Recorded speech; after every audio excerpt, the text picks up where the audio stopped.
Welcome to Agency Uncut. This is episode 5. I'm Paula Davies and I'm here with my colleagues Karl, Ormerod and 𝗃𝗶𝗲𝗄𝗧. We are 3 independent self-employed agents and collectively we've created Agency Uncut, which is a podcast. And the idea of the podcast is to inform you guys of everything that goes on within a estate agency, the good, the bad and everything in between. We strip it back. There's no topic that we don't discuss. Now, last week we were covering personal estate agency, and part of that we touched on viewings. So I know that was a topic that we wanted to kind of carry on with this week. So with that in mind, guys, so viewings as a personal estate agency, we do everything from A to Z, everything in between. We take the inquiry for the viewing, we make the arrangement, we carry out the viewing, we do the feedback, and whatever comes from that viewing, we handle that. That's not necessarily what goes on within High Street. Now, I know one of the formats on High Street is to actually employ somebody in a role of, whether you want to call it assisted viewing, accompanied viewing. What's your thoughts on that? Viewing assistants, very nice people. Ring the office on Monday, they'll tell you. That's it. I mean, you might, it's interesting, isn't it? When you look at America, they have key locks on every property. And they just, because obviously they're buying and selling agents. So selling agent will instruct, put the key in the key lock. Buying agent will say, I've got somebody to show around, use the key lock. No such thing as a viewing agent. I think it's probably cheap way of doing it. I think that mid to low market, it probably doesn't matter a great deal. You think if you launch a property at, Jake's probably a little bit more au fait with this than me, but if you launch something at 300,000-400,000, you're getting more inquiries than you are at 1 million. So if you get, let's say, 10 inquiries and you make 6 viewings and 2 don't turn up and 4 do, and you get an offer, you've kind of done the job, haven't you, really? That's the mentality. So I don't think it matters. But when you're selling something that's 1 million, 2 million, and you're getting low volume inquiries, because obviously there's less buyers out there in that market, you've got to make the most of them. You cannot do that with a viewing agent. And the amount of stuff that I speak to or go out to see that they use junior members of staff or viewing agents, it's madness. I still maintain that you guys know that I've got certain things that really rattle my cage, and it's the list of viewing agents. So High Street agent, the lister goes out. Hi, Mrs. Smith. Yes, I'm here from XYZ. Yeah, your house is worth this much, but I'll value it at this much because it's a KPI for me. I'm going to charge you the lowest fee because I want to get it on, and you're never going to see me again. So it doesn't really matter. I'm off to the next listing. Goes back in the office, tells the staff, I've got this new listing at XYZ. They all scoff and go, you're joking, because he doesn't care. He's taking it on. He's his target. They're then having to firefight, getting the price down. Hence the reason why they've got a 16-week contract and 6 weeks notice, because that's all they're going to do is to batter the price down. It's just a mechanism that's broken, and it drives me mad. So I think if listers, or we don't have listers in our industry as we operate, but if the listers had to be accountable, so they were giving the feedback at least, even if they're not doing the viewings, but sitting down on a Monday morning and talking to the staff and saying, you've done a viewing, you've done a viewing, you did a viewing, give me your feedback, I'll go back to the owner. They'd be so much more accountable and we'd have a better industry. But we don't. Yeah. And I think that's where overpricing comes in dramatically, because I talk to other agents and say, oh, that seems a bit expensive. Yeah, that's a vendor's price. They don't care. So that's my take on it. But I think, like you've said before, there's little, the one person you can guarantee you're never going to see is probably the lister. They've listed your property and they've simply moved on to the next one, and you never see them again. And it's the person in the office who's then having to deal with, either trying to get the price reduced over a period of time or find viewings, because sometimes the price is so overpriced that you can't even get the viewing inquiries in the first place. We did used to employ, as a person, he was excellent in the role of accompanied viewer. He was excellent in that role, but by his own admission, he would say, I don't know enough, or I don't know enough about other properties to be able to say, well, if this one isn't for them, that I know that there is another one. He didn't have that information because all he did on the days that he worked was full of viewing one to another, to another, to another. And if there was any inquiry, then send that to the office. And that was the way that it was guided, was for the inquiry to go back to the office and to stay with the people in the office. But how can that be the right thing for the seller? Yeah, I mean, I've had it in the past where we've, I mean, I think again, it comes down to laziness or not adapting within the market. I think the idea of having an accompanied viewer does make sense, and probably did make sense a while ago. And there was a plan to bring in someone specifically who was going to look after doing viewings on properties and be really educated with each house. And that slipped, or it just got diluted over the years because it's sort of like everything does, a case of where can we cut corners, and that was one of them. So I think, yeah, I think the way that we do it now is where we do the viewings. We just had a conversation off camera about one that I've been dealing with up the chain at the moment with all the other agents. And I'm speaking to the buyer on their chain below and the agents above about negotiating prices, rather than the agent doing it, actually, us negotiating prices. That buyer is absolutely mind blown that she came to the property and met me at the property. She's speaking to me solely, and I'm speaking to the agents of all above to try and negotiate to get everyone acceptable in this chain. It's like, to her, that's nuts.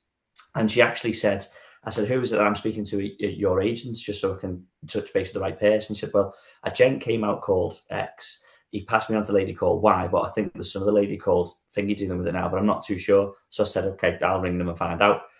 It is very, very different, isn't it? They're passing it to different people. But I think ultimately, which we'll come on to in a moment, which we will do, is viewings, but then the feedback from those viewings.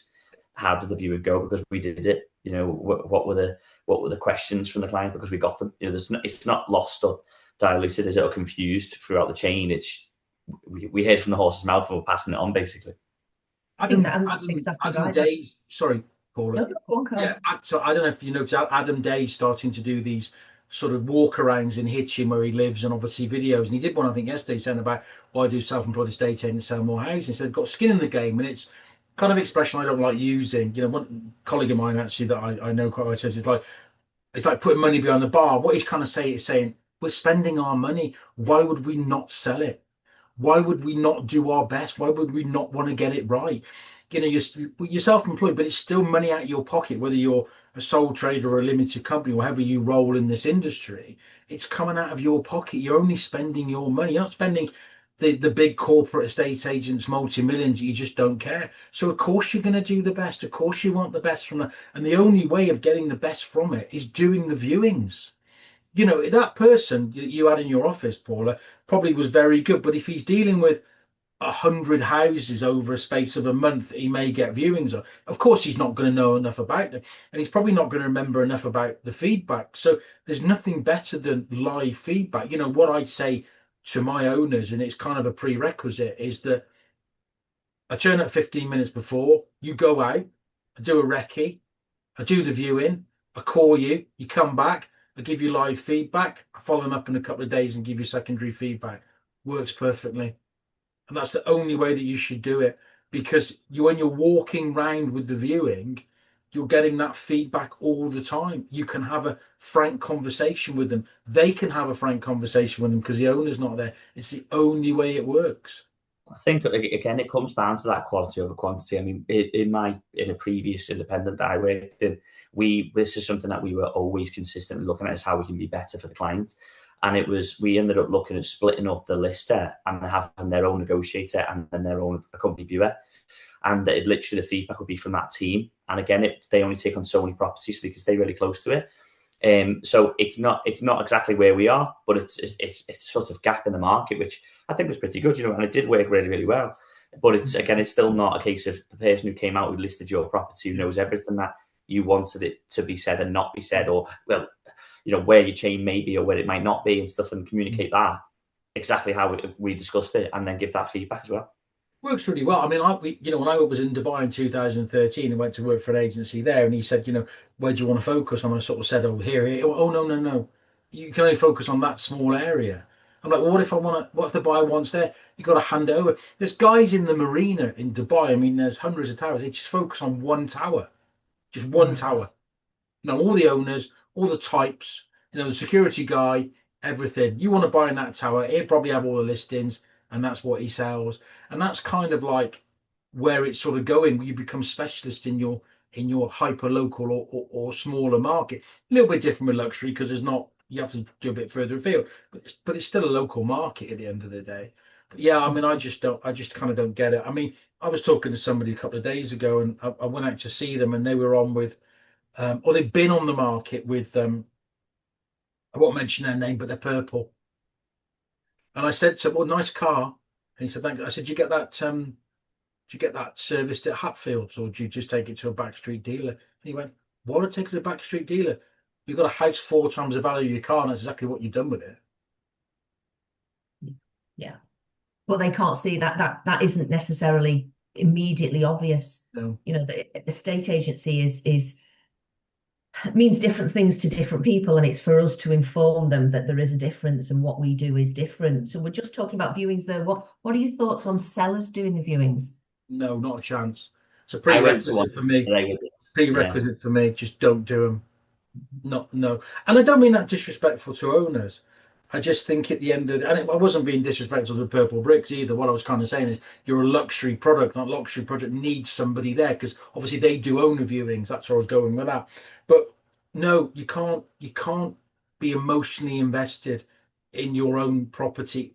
You've got to let somebody do it. Got to take a back seat, because the problem is that, you know, that owner isn't a trained salesperson. They're not there to negotiate. They will point out potentially the wrong things, or say the wrong things, or, you know, that's, you know, there's a plug point behind there and a radiator, and all things that are kind of aren't relevant. So not a chance. Not a chance. Yeah. You know, I've had a couple of owners over the last couple of years say, "I will do the viewings," and I've like, "I don't take the listing." Yeah, I had one yesterday. I went to, well, actually, I had, funny enough, I've got, when I say about sellers doing their own viewings, I've got one that was a third viewing, but they're already offered, already accepted, and they were going back to do some measurements and things. And I was away on the day, so it was on the weekend, and it was one time on the weekend where I was actually away, and I was going to come back and all the way back and do the viewing. It took a 4-hour round trip or something to do that viewing, and the vendor said, "Well, this is the third one. This is sort of measurements is already in going through at the moment, so we'll happily do it." But even then, I was a bit skeptical. If we worked so hard to keep something together, you know, we don't want it to sort of fall apart there. But it didn't, you know, fortunately. Yeah. Well, I mean, a great example recently, I was doing, and I'm exactly the same. You know, I do the viewings. Not the sellers go out and I do the viewings, but the seller came back kind of 10 minutes towards the end of the viewing, and the shift in how uncomfortable the viewer suddenly felt. So it was brought to a close very quickly, whereas actually they may well have been there for a lot longer and asking a lot more questions. Then once the seller walked in, it brought an end to the viewing. It's not the right thing. Buyers can't look around properly. They don't feel comfortable. Look, you know, if a seller shows somebody around, it's their domain, it's their house. They've got someone that's walking over their threshold. They've never met. They don't know anything about them. I think the worst thing from it, and this goes back to my days in high street agencies, what would happen is the owner would be on the phone 15 minutes after, "Oh, they absolutely loved it. They're going to put in a full price offer. They said it's the best house they've seen in the street. They can't believe how lovely it is." You ring them and they go, "No, I hated it." And then the owner thinks you've not rang them or you're not doing your job. It's because we're British and we're super polite. You know, I said to an owner a little while ago, and they said they've been on the market in their age, and I said, "Well, they're not. The buyer's not going to say, 'Well, thank you for showing me around. Your house is horrible,' are they?" No, it's true. And coupled with what you said, there's nothing good comes from an owner doing viewings. No, and an owner will be on the phone after 30 minutes, like you say, saying that they love it, they want to make an offer, ring them now. Well, we know when is the right time to make contact with that buyer. And it isn't necessarily 15 minutes after the viewing has happened. And like you say, when they then don't make an offer because they've been polite, they then think, "Well, hold on a minute, what's been said there?" And it's not. It's the fact that the viewer has wanted the time to digest it, and then actually they'll speak to us as somebody who's independent in the middle and tell us exactly what they thought, as opposed to just smiling and saying what the seller wanted to hear. I think the other thing as well on the viewings is that, let's imagine that, you know, the viewing assistant showed them round, they love it, they ring the office on a Monday morning to make an offer. So now they're going to speak to somebody that they've never met. They've probably never seen the house. They probably don't even know the owner, and they're trying to put together an expensive transaction. How can that work? It just, you know, when I do a viewing, I have a really good chat with buyers. I really try to get to understand their motivations and their specifications. And then obviously, I obviously know all my owners. So I know where they both stand. I know where they're emotionally invested and they're financially invested. And that helps me get together sales. I mean, I'm not being big-headed, but it's very, very, very rare that I don't put a deal together. I mean, I had one last year. It took me 4 months. It was £900,000 adrift at one point.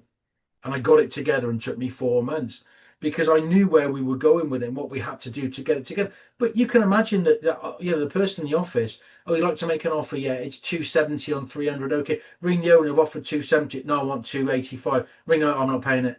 It's dead because they've never met any of them. They don't know the house. Yeah. How does that work? I just don't get it.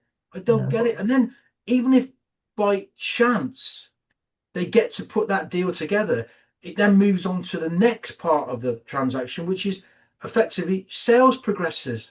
You're not a sales progressor. You haven't got a legal background. You're just employed to ring somebody and take notes. Don't even get that. I think that circling back to what you say there about like passing on to someone and whether they go back and say, oh, will you accept this? No, we won't. And it just dies.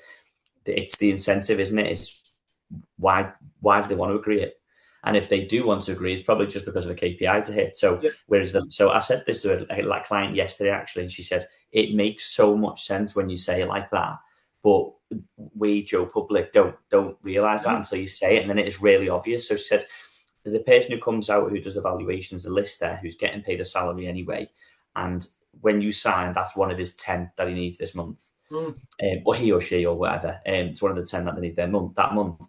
Then the person who gets the offer, that offer may be very shaky, and it may be an offer just for the sake of an offer, or they may have offered because they've seen two and they want an offer to try and secure it while they decide which one they want.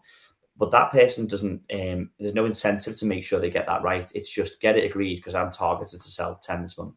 So it'll agree and it'll fall through in 2 days. But they've still done the KPI that needed to. Whereas for us, it's making sure that deal's right before it goes into the pipeline, because people are going to be spending money on ID checks or getting excited about the move and planning new things. And that's a false sense of security. You want to make sure we actually get it right. And then, like you say, sales progression, actually get it through. Plus the incredibly low commission they'll probably get if that sale goes through. While we're on the same topic then, something we've not touched on, but I think we did mention it last week. Open days, what are your thoughts on those? Yeah, I mean, I don't know really. I mean, there's obviously an agent that we know that she does them. They look very good. You know, I've had a couple of owners ask me my opinion. I'm like, the problem is if they're not structured, you could end up with an awful lot of people walking around your house that us as agents don't have any control of. So there is the safety element, and I don't mean like, you know, physical safety. I mean like a watch goes missing or whatever. I mean, I've never had that. I'm just throwing it out there. So there's that element. There's just nosy neighbours. It's people coming for drinks. Yeah, I don't get it. I think in my opinion, I don't. You know, if you're launching a brand new project, you know, maybe it's a brand new build or something, then I kind of can see the benefits of that. You know, why developers have open weekends, that kind of works. But a standard property residential market, I can't see what good comes from it. You know, I think that the only way I could see it working is if you did it on half-an-hour slots. You know, you've qualified the buyer. You're booking in at 10:30. You're booking at 11. But then that's not an open house. That's just a day of viewings, isn't it? So it's no. What do you guys think? I think. I mean, I personally, I don't. I mean, especially when it comes to the higher end of the market, I think the exclusivity is lost a little bit if it's a case of just opening the property up for people to come around. I mean, I've seen it happen in other areas of the UK, so London and things like that, where they've had agent open days, which I do agree would work. You know, buyer agents and seller agents with meeting a property because they may potentially have a buyer for it, and then that leads to buy viewings. But I think if you've got a luxury property and it's opening up to everyone coming, I think it's probably more of a content thing, like it's sort of what's happening. We've got lots of people coming out to these amazing houses. These are the sorts of properties that we show, rather than it actually resulting in getting a buyer. I could be wrong, you know, it could always result in having a buyer, but I think that exclusivity and higher end of the market of a potential to own that home and a potential to go and view it and be in a position to take that home, there's much more power in that, I think.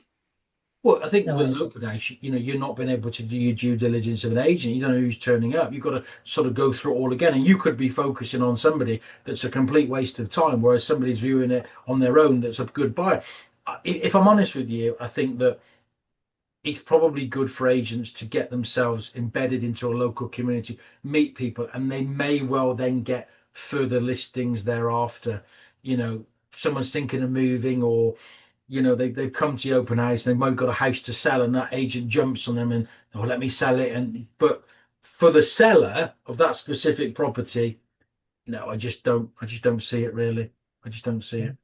I think they've been and gone. I think the times have been and gone, and I think the higher up the ladder we climb in terms of value of property, the more out of the window they go. I think it's all about knowing the buyer and knowing the person that you're showing around the property. If that property isn't for them, then, you know, potentially, you know, finding something else for them. But there's no benefit to the seller whatsoever of an open day. Like you say, yeah, maybe structured viewing. So you've got 10, 10:30, 11, 11:30 and so on. But you've qualified and you've found out about each one of those people that you're showing around the property. So you're comfortable for your seller knowing that you're showing the right people around. Yeah. But, no, I mean, what you don't want is on a Monday morning, the seller say to you, well, how many people turned up? Well, I thought there was before and there was 7. What do you think? I don't know. I couldn't speak to 5 of them. And who were they? I've no idea. Exactly. It's just a free for all. It is. Yeah. Exactly. I mean, it works on new builds and stuff like that. I mean, I'm saying on new builds, and obviously that makes sense. Or if it was potentially a lower value property, which was like for investors and it was vacant, like an auction property that's just a probate, maybe. Yeah, absolutely. So, what are our thoughts moving on? I mean, I briefly mentioned it onto sales progressors. I mean, what are your thoughts on that? You know, I think we might have talked about it before, but I've sort of toyed with it, and then it comes back to, you know, I know what the stats are out there for 20 EA in terms of other agents and their fall-through rates, and I know that, you know, mine is dramatically lower because I have a vested interest in it, and I can, you know, I can make sure the sale goes through. I know the buyer, I know the seller, I know the property. You know, when half sales fall through, you wonder whether those sales would fall through if they've been tied up better, due diligence was done better, they've been progressed better, managed people's expectations. You know, I get people bring me and say, can I look at the house? I'm a cash buyer. Well, that doesn't actually make a difference to my owner because he's not found anywhere. So you're actually a worse buyer because you're now going to start putting pressure on him to move. So, but other agents get excited about, oh, he's a cash buyer. But it kind of might not work. And I think, as you rightly said, Paul, it just gets it agreed into the pipeline onto the next one. And as you said, Jake, could fall through in 2 days. So I think that the sales progressor, again, it's a volume agency approach to say, oh, we've spoken to your solicitor and yes, the buyers have paid for their searches. Well, most sellers won't even know what the searches are. They won't know the implications of it. And that's a phone call you made to a solicitor who ultimately you've taken half an hour of his time or 15 minutes of time that he could get on with a transaction. Transactions are already ridiculously long now. So I think at the end of the day, we've got to get to a situation where, you know, we reduce those transactions. I was talking to the solicitor the other day, and I said the only way that I would recommend a solicitor is if that particular solicitor CC'd me in on every single correspondence. And they're like, oh, that might be a GDPR issue. It could be, but if you've got the owner's agreement, it's not. So that's my thoughts on it. And I know that's what we're talk about, isn't it? I've had a bit. Obviously, I've had in the past where we've had someone. So I had in a previous branch, big branch, city centre location. You know, quite a very, very busy branch. But we had a lady who was been in the industry literally for 40 years. You know, she'd been doing it for a very, very long time. Absolutely loved what she did. Loved the clients. Loved staying close to all the team, and that worked. Because all her dedicated job was to progress those sales through, from the point of agreeing all the way through. But what they did do is whenever any property comes to market, she wasn't just in sales progression, she was sat in that morning meeting every single day, seeing what properties come alive, what house is it. everything like that. And circling back to solicitors, circling back to company viewings. So solicitors on the mind. Circling back to company viewings, we've had it in the past where we've had a WhatsApp group, and when a property comes live, we send the property into the group and give all the information on that property and because we had a couple of company viewers, who is going to do the viewings on that specific house. And then it means that they're completely knowledgeable in it then. That worked better, but again, there's still no... I think there's what they're trying to find ways around it, but the best way is to use the lister to do the viewings and then to progress the sale all the way through, I suppose, isn't it? It is. It is. No, totally agree. You know, I know a couple of agents in South Cheshire that they're high profile agents. They do luxury, but I wouldn't say do luxury on a volume, but they do mid-market to luxury on a semi-volume. But what they do is when they bring a property to market and they do the videography, they take the whole team, the sales progression, the viewers, you know, they all go, all meet the owner. Who's answering the phones in the office while they've left? Yeah. Pull up in the minibus, you all get out. But yeah, I don't know. Well, maybe the secretary doesn't, or the administration assistant doesn't. But generally, the rest of the people that are involved in the transaction at some point all go. So that kind of works. But I still think that, you know, I'm sort of, and the more I do this, and the more I talk to their agents, the more it is one person, whole transaction, low volume, high quality. That's it. That's it in a nutshell. It shouldn't be any more difficult than that. Fully accountable from A to Z. Well, that's it. That's the other point Adam made on his video, is agents that are self-employed are fully accountable. You know, they've got your mobile number, they've got your email address. You know, you've been out to see them. You can't hide. And I think if listers didn't exist, or they existed and agents, you know, made them be accountable, the industry would be a lot better than it is. I think the process where we're at now, it's evolved, hasn't it, to be a quantity process, and practices within that have evolved, and some work and some don't work. And what we're doing, you know, and it is only growing, is that this, you know, that we are personal estate agents, and this is something that's very much different to what is the conventional norm, but it is only growing in momentum. It's not going anywhere, and it's all for the benefit of the client. I mean, Adam's taken a standing start agency, self-employed, that people wouldn't work, to number one in the UK in 6 years, and self-employed agents are still not more than 2.5% of the market. I mean, how much money are those corporates losing? Yeah. Well, to be fair, I say we were talking about this yesterday. Actually, it's like if an agent, it's a volume thing again. Is most businesses, they'll start a business, they'll figure out how they can grow it, and then consolidate and find places in which they can cut. That's the standard business approach. I think self-employed estate agencies turning that completely on its head, because it's complete quality rather than, right, let's just chase volume, because if I list 100 houses and only 50 sell, still making a pretty penny. Whereas with ourselves, it's a case of, well, actually, I'm going to slow down. I'm going to have 5-10 clients, you know, per month maximum, literally maximum.